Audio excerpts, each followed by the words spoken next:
Salve, salve, meus queridos! Tudo bem com vocês? Estamos aqui para mais uma aula e hoje o nosso tema vai ser sobre hipóteses evolucionistas. O que são hipóteses? Quais as principais especulações em relação à origem da vida? Então, em relação a essas hipóteses, nós iremos tratar de duas correntes muito importantes e muitas discutidas dentro da literatura, sobre o criacionismo e o evolucionismo. Após a vinheta, vamos abordar sobre esses dois temas importantíssimos.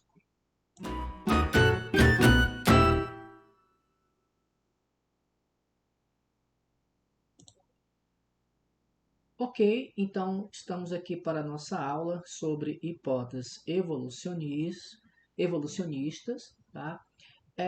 E vamos, né, abordar aqui sobre os principais mecanismos evolutivos, o que a literatura traz em relação a essas ideias. Vamos abordar então sobre os aspectos em relação à origem da vida, tá? Então temos aqui o termo hipóteses evolucionistas, tá? Caso você já tenha refletido profundamente a respeito desses questionamentos, saibam que eles acompanham os grandes sábios, os pensadores mais ilustres da época. De onde viemos? Por que estamos aqui? Qual é o propósito da nossa existência? Para onde iremos? Então, gente, ao buscarmos informações, né, referentes à origem do universo, por exemplo, da vida e da humanidade, estamos tentando compreender a finalidade da nossa existência, o propósito da vida, a obtenção de respostas, a obtenção de respostas, né, e essas perguntas que a gente faz, né, como nos permitem alicerçar a personalidade, expressar o nosso caráter, definir objetivos, ordenar valores e executar planos, tá? Executar os planos.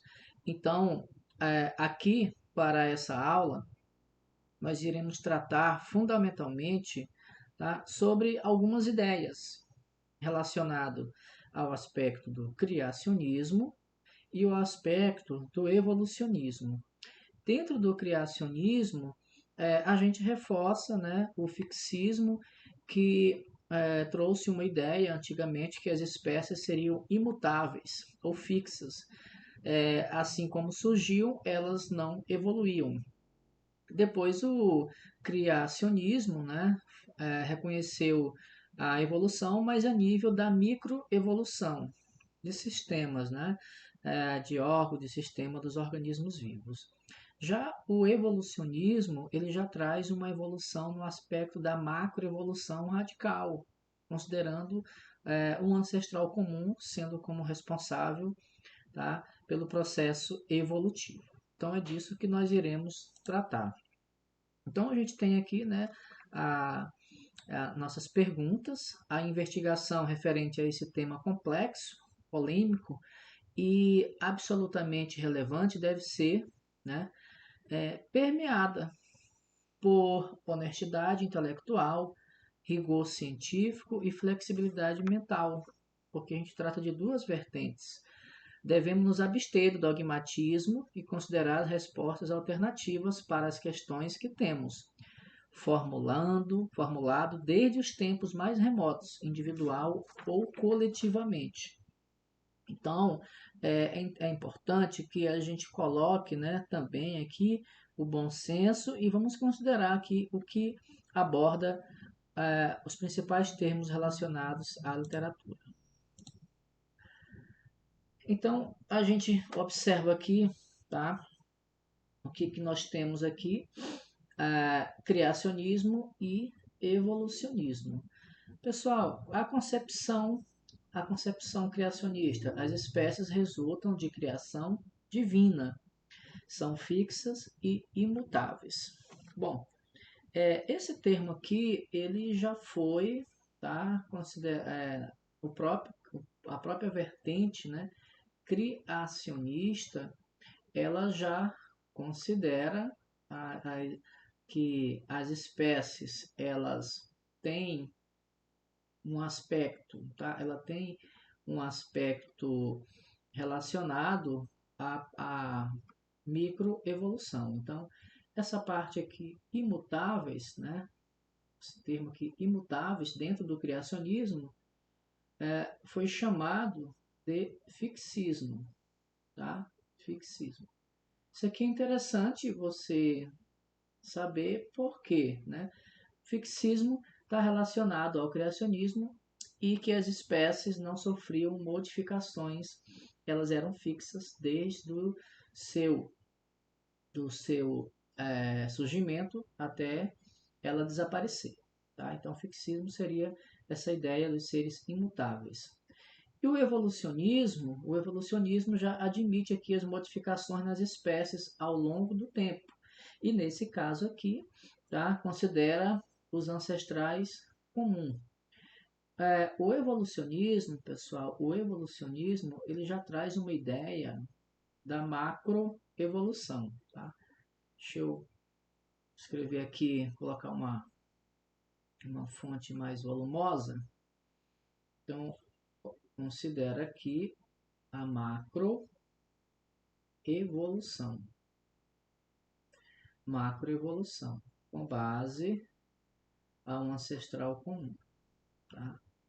Macroevolução. Já o fixismo, né, ele considera atualmente a microevolução. Os seres vivos, eles desenvolvem, não são fixos como antes acreditavam aqui na ideia do fixismo. Tudo bem? Então, seguindo, aqui a gente tem, né, uma ideia relacionada ao criacionismo, então, chamada de fixismo, já falamos esse termo, né? Os seres vivos foram criados por uma entidade divina. Bom, claro que em uma questão de vestibular não vão te perguntar sobre isso, tá? Sobre Deus criou a vida ou não. Geralmente o fixismo a gente relaciona com as espécies seriam imutáveis, ok?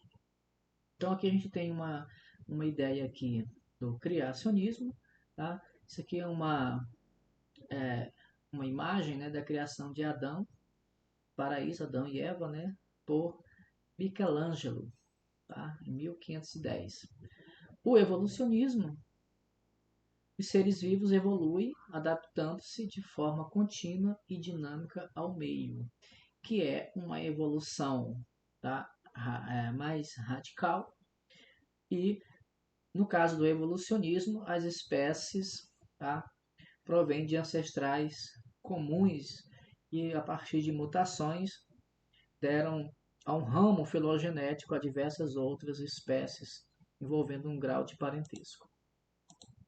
Bom, aqui a gente tem então, né, uma concepção voltado para a cladística filogenética, porque aqui a gente tem aqui uma representação, né? Eu tenho aqui um ancestral comum. Aqui a gente chama esse esquema de cladística. Cladística, né? Por meio de um cladograma. Então a gente tem aqui um ancestral comum. A gente observa aqui alguns nós filogenéticos.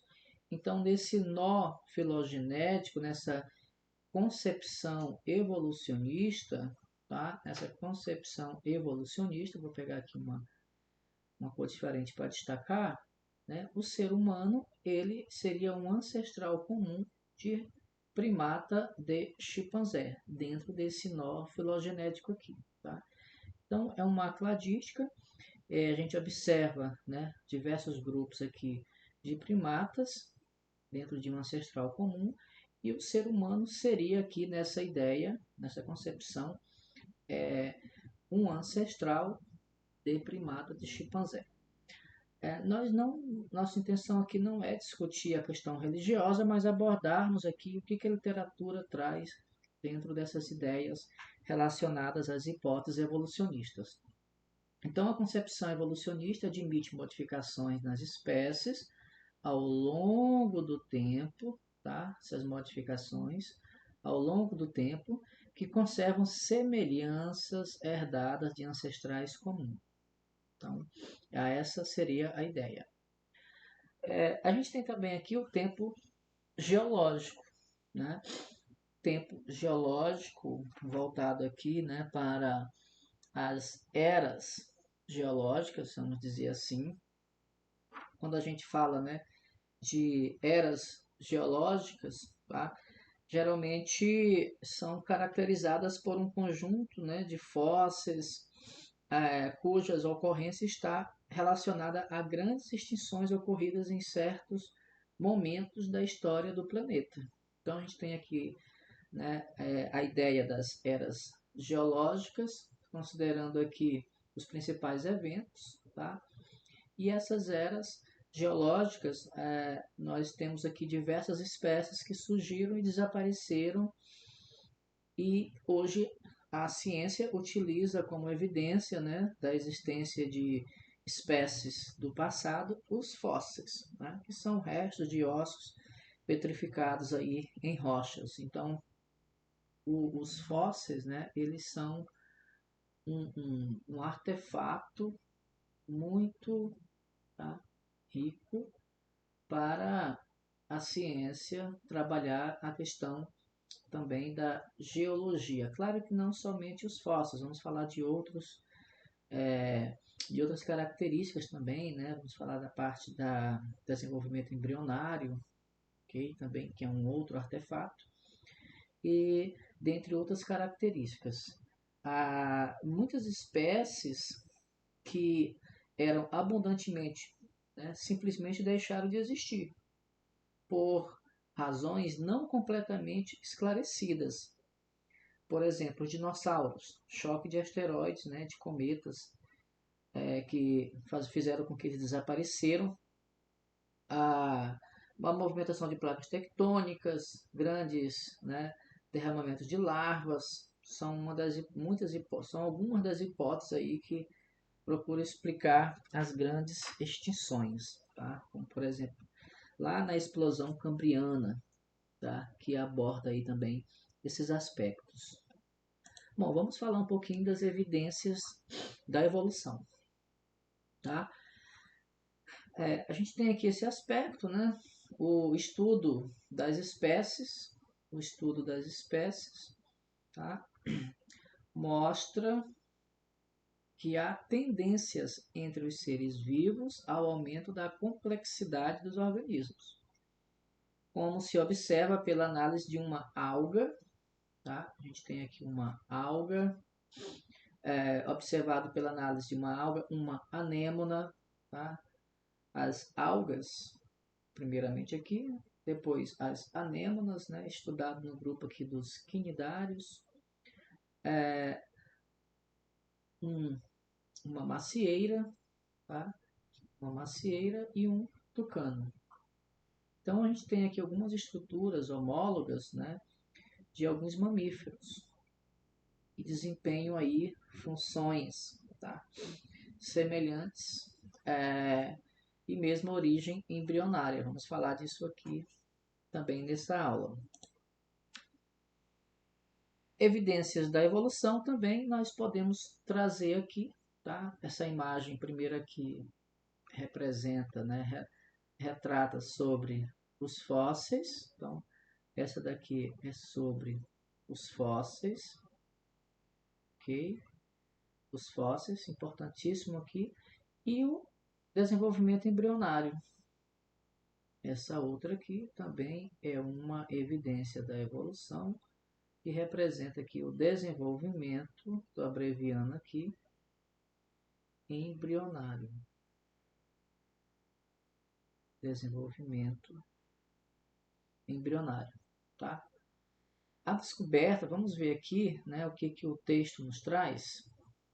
Importante aqui analisar essa parte da literatura, a descoberta, né, a descoberta de restos ou vestígios de organismos preservados em rochas e outros materiais de milhões ou até bilhões de anos de idade revela nesses seres características diferentes das observadas nas espécies atuais, o que conduz à ideia de que as formas de vida sofreram mudanças ao longo do tempo, mudanças relacionadas ao aspecto morfológico, tá? Anatômico, fisiológico. Então, as análises, né, de vestígios retrata esse aspecto. Então, a gente tem aqui algumas imagens, né, para abordar sobre a evolução dentro do conhecimento aqui. Pegada de fóssil, uma pegada de fóssil com 10 centímetros de comprimento, tá? Deixada, por exemplo, aqui de réptil, de espécies aqui da espécie chamada Galatoparallelium ou Parallelum, encontrada na Pensilvânia. Fóssil de angiospermas, tá? Fóssil aqui de angiospermas, já extinto, e um artrópodo aqui no C. Tá? Então são fósseis aí caracterizando.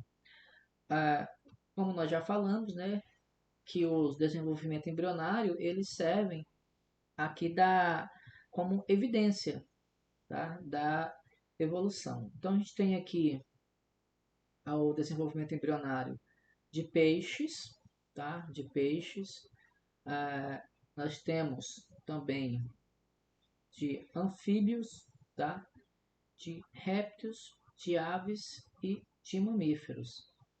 A gente observa que há distinção, tá, ao longo do desenvolvimento embrionário no aspecto morfológico. Tá? Então, os organismos eles passam por um processo de desenvolvimento, refutando lá aquela ideia do fixismo que achava que as espécies eram fixas quando surgiam e não sofriam nenhum tipo de desenvolvimento. Tá? Bom, então a gente tem aqui as eras geológicas, como nós já abordamos, né? Elas são utilizadas como uma evidência. A gente tem aqui alguns períodos classificados dentro do processo da geologia, que a gente estuda de forma mais superficial, né, dentro da biologia, o pré-cambriano, a era paleozoica, tá? A era mesozoica, a era cenozoica ou terciária, tá? A cenozoica quaternária. Então são eventos aí que tivemos diversas catástrofes que aconteceram e aparecimento e surgimento de milhares e milhares de espécies, tanto no ecossistema terrestre como no ecossistema aéreo e no ecossistema aquático, tá? Então as eras geológicas são muito utilizadas aí dentro desse processo do estudo também da evolução. Aqui a gente traz dentro desse cenário, tá, um pouquinho aí para falar sobre a biologia comparada, né, da biologia comparada. Por exemplo, aqui, tá, vamos falar sobre os órgãos homólogos primeiramente, tá? Os órgãos homólogos, pessoal, eles possuem aí a mesma origem embrionária, tá? Mas desempenham a mesma função ou não. Por exemplo, aí a asa do morcego, tá? E por exemplo, aí as nadadeiras, né, do golfinho. Asas do morcego, tá? Essa é a primeira imagem. Aqui a asa do morcego e a nadadeira do golfinho, ok? Então, são exemplos aí de órgãos homólogos. E os órgãos homólogos, vamos destacar aqui, eles se caracterizam como uma divergência evolutiva, tá? Então, nesse caso aqui, vamos anotar aqui que é importante, tá? Nos órgãos homólogos, essa questão das divergências evolutivas, tá? Aqui temos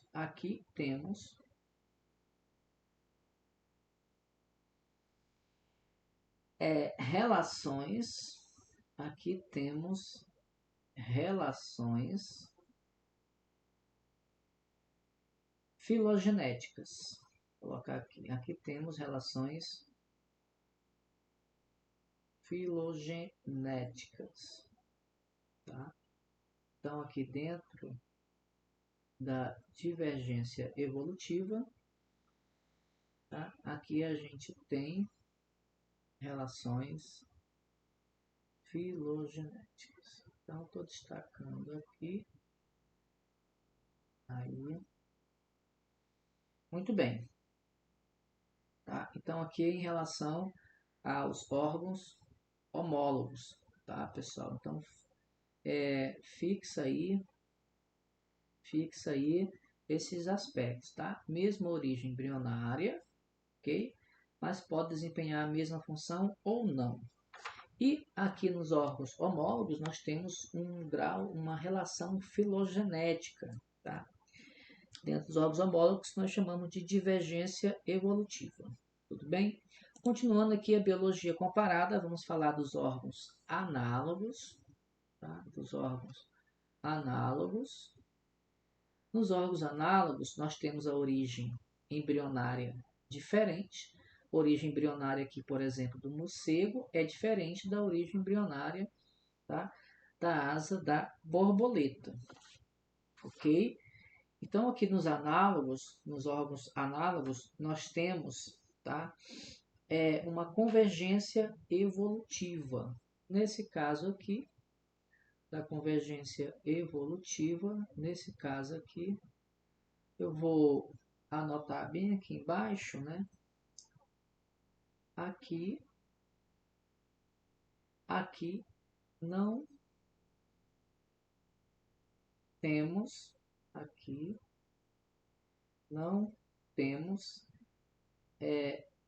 relações, aqui não temos relações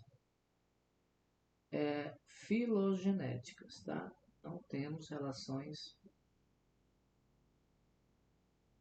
filogenéticas, tudo bem? Entre os organismos, no caso aqui envolvido, tá? Então, já aqui para o caso dos órgãos análogos, nós temos uma convergência evolutiva, ok? Então, só repetindo, órgãos análogos, origem embrionária diferente, mas desempenha a mesma função. Então, a asa do morcego tem a mesma função da asa da borboleta. Ambos irão voar.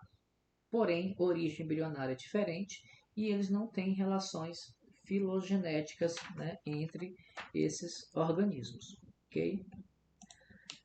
Aqui nós temos, né, a formação de novas espécies, a famosa irradiação, ou seja, está irradiando, né? Se a gente pode observar aqui essa figura, tá?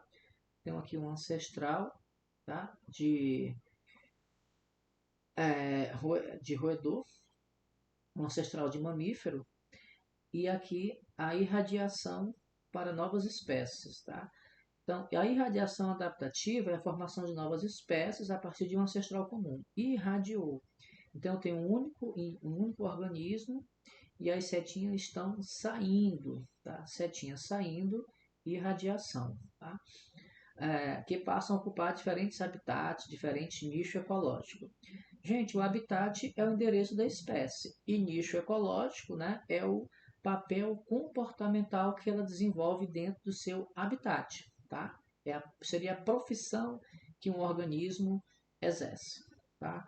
Então, irradiação, eu tenho um ancestral comum e eu tenho uma diversidade de espécies surgindo aí, ok? Aqui nós temos um outro termo utilizado, né, a convergência adaptativa, falamos dentro da biologia comparada, convergência adaptativa, um aspecto, um conceito geral, ocorre quando, tá, descendentes de ancestrais diferentes ocupam ambientes com características parecidas e foram submetidos aos mesmos fatores de seleção natural, desenvolvendo características adaptativas semelhantes. Então, eu tenho aqui os anfíbios, tá? Eu tenho aqui um jacaré, né? Um réptil, tenho aqui, tá? Um hipopótamo, tá? Que eles ocupam aí o mesmo ambiente, mas descendem, tá? De ancestrais diferentes. Então aqui tem uma convergência adaptativa, de fora para dentro, e a irradiação de dentro para fora. Tá? Bom, então com base nessas ideias, tá? Vamos analisar aqui algumas questões voltadas para o que a gente falou um pouquinho.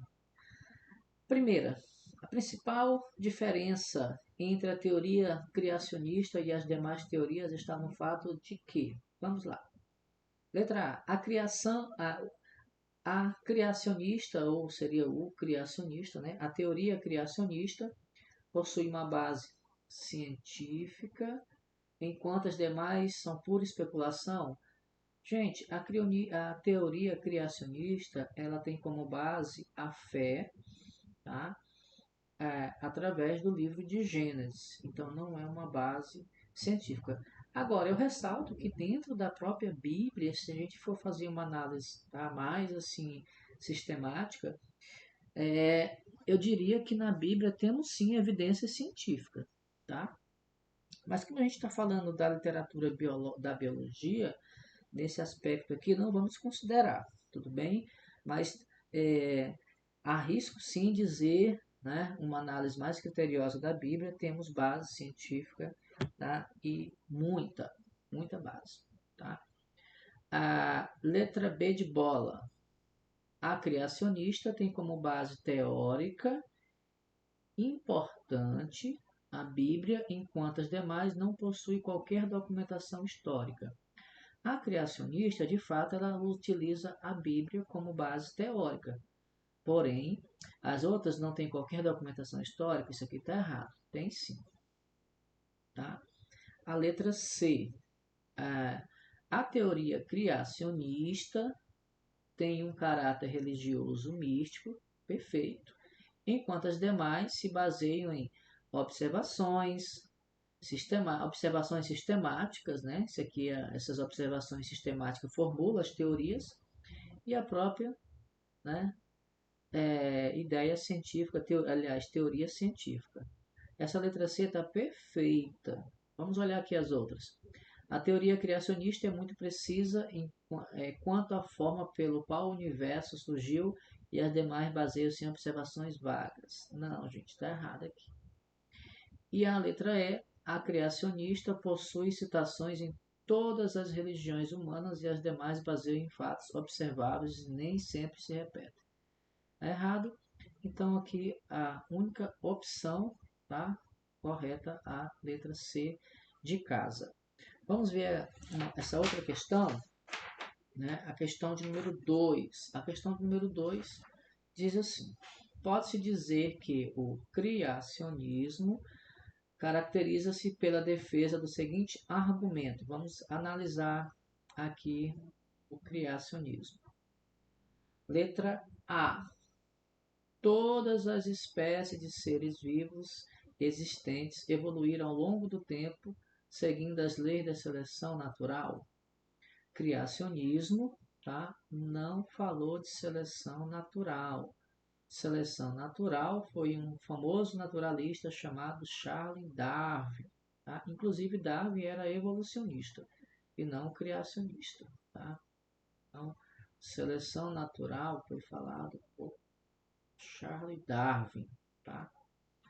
Então, a letra A está errada. Letra B diz o seguinte. Letra B de bola. A vida, o universo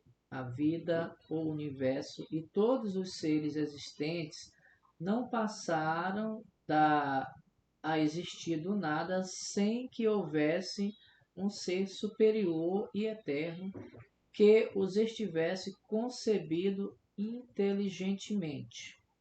Como ele está falando do evolucionismo, né, essa letra B aqui está perfeita. Vamos ver aqui os outros. O desenvolvimento da vida e da grande diversidade de seres vivos independem de algo externo à materialidade da existência? Tá? Não corresponde, está errado isso aqui. A letra D diz assim: nenhum ser vivo pode ser tido como um membro de uma espécie independentemente das leis da seleção natural. O criacionismo não falou de seleção natural. Tá? E essa última aqui, Richard Dawkins, zoólogo britânico, contribui atualmente para o endosso do criacionismo, haja vista que acredita que a existência de uma lógica sobrenatural no curso da vida na Terra. Também não. Então aqui a letra B de bola, tá? A opção de resposta. A terceira questão. Quando falamos em evolução, agora, gente, não é mais criacionismo, tá? O evolucionismo aqui. Quando falamos em evolução, referimos-nos às mudanças de que ocorrem nos organismos ao longo de milhares de anos. Existem diferentes teorias que explicam essas mudanças, como é o caso da teoria proposta por Lamarck. Lamarck foi um evolucionista, né, que trouxe muitas contribuições na área da botânica, na área da zoologia, na área tá, por exemplo, de micro-organismos, mas Lamarck ele estudava muito a questão do movimento, né, do movimento da mobilidade. Então, para esse pesquisador, evolução ocorre em razão de duas leis que ele formulou, né, as famosas, vamos ver aqui, mutação e seleção natural. Gente, mutação e seleção natural foi falado lá, vou colocar bem aqui, tá? Mutação e seleção natural foi falado lá no neodarwinismo. Neodarwinismo. O neodarwinismo também foi chamado de teoria sintética da evolução. Tá? Então, aqui falaram-se de mutação, seleção natural e recombinação gênica. Então, não seria o caso. Tá? Características adquiridas no fluxo gênico? Também não. Letra C. Uso e desuso caracteres adquiridos. Perfeito. Isso aqui é justamente o que a gente está buscando, tá? A letra C, a resposta aqui, uso e desuso, a terceira questão, como caracteres adquiridos. A letra D diz assim: recombinação gênica e uso-desuso? Uso-desuso sim, mas a recombinação gênica ela aparece lá no neodarwinismo. Então a letra E também não vai ser ancestral comum, seleção natural também não. Quarta questão diz assim: questão do Enem. As mudanças evolutivas dos organismos, tá, resultam de alguns processos comuns à maioria dos seres vivos. É um processo evolutivo comum a plantas e animais vertebrados. Tá? Vou destacar aqui. O comando é um processo evolutivo comum a plantas e animais vertebrados. Vamos analisar aqui, então, as opções de resposta. Letra A diz o seguinte, letra A, tá? Movimento de indivíduo ou material genético entre populações, o que reduz a diversidade de genes e cromossomos. Aumenta, né, gente, a diversidade, não reduz. Letra B de bola, vamos analisar aqui a letra B. Sobrevivência de indivíduos portadores de determinadas características genéticas em ambientes específicos. Então, aqui é um processo comum. Tá? A letra B, ela tá, condiz. Justamente, né, os mais aptos sobrevivem, né, seleção natural. Então, a letra B de bola, a gente considera aqui a opção de resposta, mas vamos dar uma olhadinha nas outras. Marcar aqui a letra B. Letra C diz assim: aparecimento por geração espontânea de novos indivíduos adaptados ao ambiente. Jamais, né, gente? A geração espontânea foi lá uma crença antiga em relação à origem da vida. A geração espontânea ela foi chamada de abiogênese, abiogênese, ou seja, contrário, tá, ao aparecimento da vida de um ser, de um organismo pré-existente. Então, abiogênese, deixa eu corrigir aqui a palavra abiogênese. Então, a geração espontânea foi chamada de abiogênese, tá? Bom, então não tem nada a ver com geração espontânea, foi uma crença antiga em relação à origem da vida, tá? Então, aqui não. Letra D. Aquisição de características genéticas transmitidas aos descendentes em resposta às mudanças ambientais? Não, tá? Aquisição de características genéticas transmitidas. Lamarck até que pensava um pouquinho sobre isso, né? Que as características genéticas eram transmitidas através do uso e desuso. Enfim, recombinação de genes presentes em cromossomos do mesmo tipo durante uma fase de esporulação? Não, né? Esporulação não. Então, a letra B de bola, questão de número 4. Vamos analisar aqui a questão 5. As asas de um morcego e as asas de um inseto apresentam a mesma função, entretanto, não possuem a mesma origem embrionária. Nós falamos lá sobre a biologia comparada. Aqui trata-se de quê, pessoal? Seria órgãos, tá? Na questão 5, análogos. Letra B de bola, tá? Análogos. Mesma, apresentam, tá, a mesma função, mas não têm a mesma origem embrionária. Questão 6. Alguns órgãos, tais como a asa de uma ave e o braço humano, possuem a mesma origem embrionária, mesmo apresentando funções diferentes. Essas estruturas são resultado de pressões seletivas diferentes, que causam um fenômeno conhecido. Também falamos, né, na nossa aula, que seria aqui, pessoal, a famosa, tá, evolução divergente. Letra B de bola. Ok?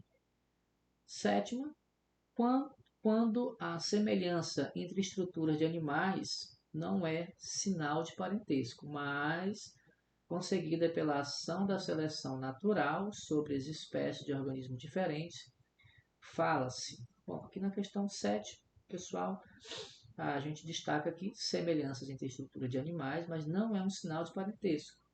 Aqui entra a ação da seleção natural e espécies de origem diferentes.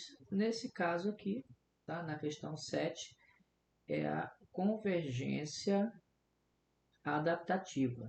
Também falamos na parte teórica aqui, tá? Então a questão sobre a convergência adaptativa, tá?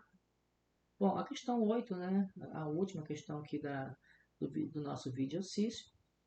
Qual das alternativas apresenta um par de estruturas homólogas? Tá? Estruturas homólogas. Asa da ave e asa de morcego, asa do morcego e asa da borboleta, nadadeira de peixe e asa de borboleta, concha de caramujo e escama de peixe, carrapaça de tatu e concha de caramujo. Pessoal, os homólogos vão ter a mesma, tá? O que? A mesma origem embrionária, né? Então aqui a letra A como opção de resposta, né? A letra A. Bom, então aqui a gente fala um pouquinho, né, sobre as origens, né, as hipóteses evolucionistas, as principais aqui confrontando o criacionismo com o evolucionismo, ok? E espero que você tenha gostado da aula. Fique, tá, sempre conectado aí no nosso canal quando nós formos publicar um novo vídeo, tá? Você seja notificado, que você possa apreciar aí também o nosso trabalho, ok? Bem simples, mas é dedicado aí para você, nosso aluno, ou um estudante aí que está em busca de conhecimento, tá, gente? Muito obrigado e até a próxima aula.